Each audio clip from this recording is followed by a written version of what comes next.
من يضلله فلا هادي له ونشهد أن لا إله إلا الله وحده لا شريك له ونشهد أن سيدنا وحبيبنا ومولانا محمدا عبده ورسوله أما بعد فأعوذ بالله من الشيطان الرجيم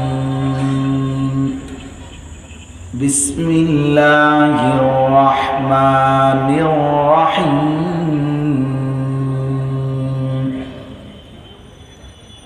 والذين لا يدعون مع الله إلها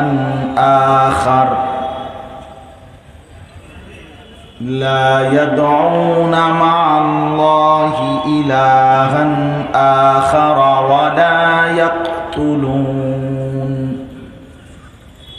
ولا يقتلون النفس التي حرم الله إلا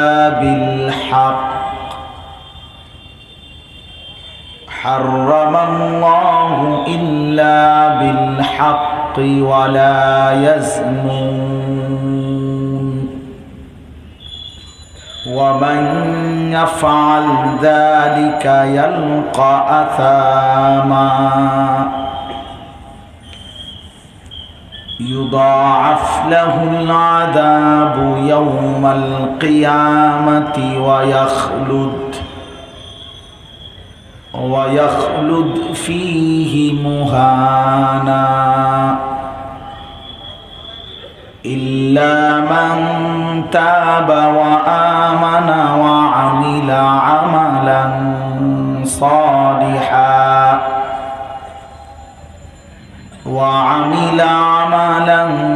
صالحا فأولئك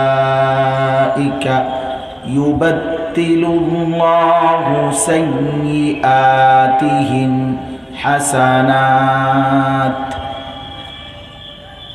وكان الله غفورا رحيما صدق الله مولانا العظيم وقال نبينا صلى الله عليه وسلم إن الدنيا حلوة خضرة وإن الله مستخلفكم فيها فينظر كيف تعملون فاتقوا الدنيا واتقوا النساء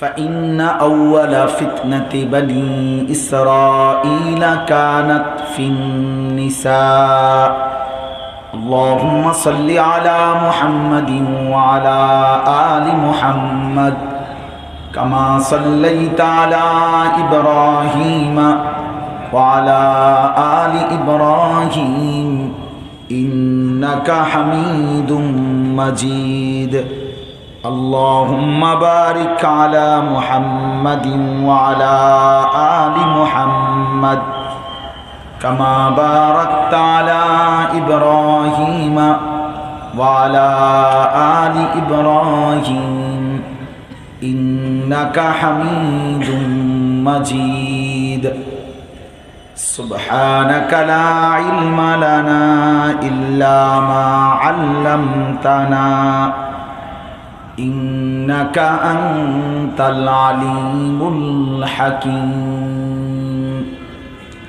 الحمد لله الله পাক রব্বুল ইজ্জত জুল জালাল ওয়াল ইকরামের ফজল করম রব্বুল আলামিনের অপরিসীম ইহসান মেহেরবানি দয়া আল্লাহ তাআলা আমাদেরকে আজ 19 ডিসেম্বর 2024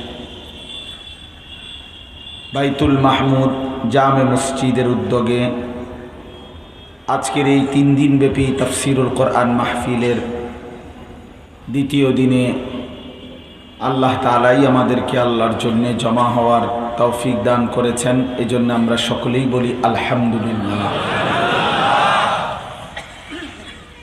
আমাদের পরম শ্রদ্ধেয় আজকের এই মাহফিলের যিনি শ্রদ্ধাভাজন সভাপতি, যিনি আমাদের বাংলাদেশের শীর্ষস্থানীয় মুরব্বী আল্লামা হযরত মাওলানা মুফতি মিজানুর রহমান সাঈদ দামাত বারাকাতুহুমুল আলিয়া, কোরআনুল কারীমের 3টা আয়াত আপনাদের সামনে আমি এইমাত্র পড়ছি। সূরা ফুরকান 19 নম্বর পারা, কোরআনুল কারীমের 25 নম্বর সূরা। সূরাটার নাম হচ্ছে ফুরকান। এই সূরা ফুরকানের 3টি আয়াত, 76, 77, 78 না 78, 79, 80। তো আপনাদের কাছে এই 3টি আয়াতের সংক্ষিপ্ত তর্জমা শোনাইতে চাই। সূরা ফুরকানের হযরত আপনাদের মাঝে গুরুত্বপূর্ণ নসিহত করেছেন, যেটা আমরাও শুনলাম। সূরা নিসার 55 নম্বর আয়াত আমাদের সামনে পেশ করলেন। আল্লাহ তাআলা 2টি শর্তের ভিত্তিতে আমাদেরকে 3টি ওয়াদা দিয়েছেন, যেটা এইমাত্র শুনলেন। আমরা যদি 2টা পূর্ণ করে দিতে পারি তো আল্লাহ তাআলাও তার 3টা পূর্ণ করে দিবেন। আমাদের কাছে চেয়েছেন 2টা, পূর্ণ ঈমান, পূর্ণ আমল। কারণ আমরা ইনসাফের সাথে হিসাব করি, আমরা পূর্ণ ঈমানদার, পূর্ণ আমলওয়ালা হইতে পারলাম খুব, যার কারণে আমাদের এই লাঞ্ছন। নয়তো আল্লাহ তাআলার ওয়াদাই সঠিক। আল্লাহ তাআলা বলছেন, পূর্ণ ঈমান বুঝাইয়া দাও, পূর্ণ আমল বুঝিয়ে দাও, আমি আল্লাহ থেকে জমিনের রাজত্বও বুঝে না। আখিরাতের জান্নাত তো আছেই, জমিনের রাজত্ব বুঝে না। লা ইস্তাখলিফান্নাহুম ফিল আরদ কামা ইস্তাখলাফাল্লাযীনা মিন ক্বাবলিকুম ওয়া লা ইউমাক্কিনান্না লাহুম দীনাহুমুল্লাযী ইরতাদা লাহুম ওয়া লা ইউবাদদিলান্নাহুম মিন বা'দি খাউফিহিম আমনা। এই যেটা হযরত পড়লেন, আল্লাহ তাআলা ওয়াদা দিয়েছে। তাহলে পূর্ণ ঈমান আর পূর্ণ আমল বুঝাই দিলে আফগানের তালেবান এবং আফগানের মুজাহিদ পূর্ণ ঈমান, পূর্ণ আমল বুঝাই দিছে। মহান আল্লাহ পাক রব্বুল আলামিন তাদেরকেও জমিনের রাজত্বও বুঝাই দিছে, খেলাফতও বুঝাই দিছে।